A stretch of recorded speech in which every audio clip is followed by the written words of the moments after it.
ఇండియాకు అత్యంత సమీపంలో బంగ్లాదేశ్లోని మోంగ్లా పోర్ట్ చైనా గుప్పిట్లోకి వెళ్లిపోయిన విషయం తెలిసిందే.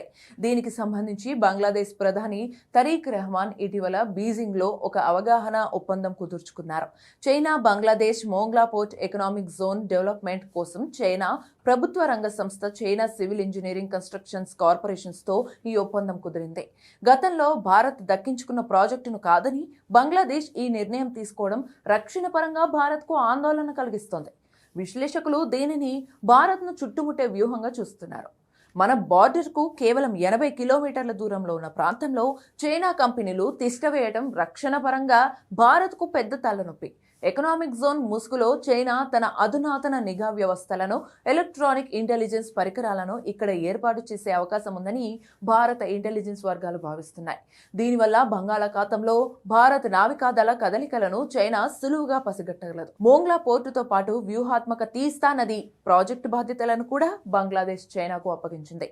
ఈ ప్రాంతం ఈశాన్య రాష్ట్రాలను భారత్తో కలిపే సిలిగిరి కారిడార్కు అత్యంత సమీపంలో ఉండటం వల్ల చైనా రెండు వైపుల నుండి భారత్పై ఒత్తిడి పెంచే అవకాశం ఉంది. ఇక ఈ ఒప్పందాన్ని బంగ్లాదేశ్ కోణం నుంచి చూసినప్పుడు దాని కారణాలు దానికి ఉన్నాయి. ముఖ్యంగా నిధుల కొరత. ప్రస్తుతం బంగ్లాదేశ్ తీవ్ర ఆర్థిక ఇబ్బందుల్లో ఉంది.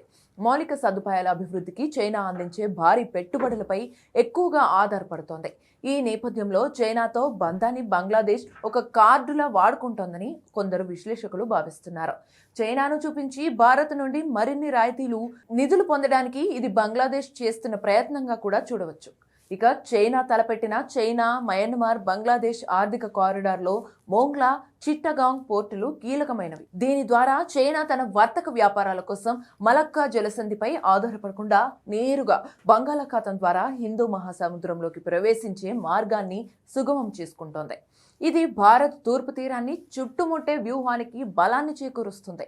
ఈ పరిణామం ఖచ్చితంగా భారత్కు ఆందోళన కలిగించే విషయమే అయినప్పటికీ దీనిని కేవలం కుట్ర అనడం కంటే చైనా తన స్ట్రింగ్ ఆఫ్ పర్ల్స్ అంటే పాకిస్తాన్లోని గ్వాదర్, శ్రీలంకలోని హంబంతోట తరహాలో బంగ్లాదేశ్లో మోంగ్లా వ్యూహాన్ని మరింత వేగవంతం చేయడం అనడం సముచితంగా ఉంటుంది.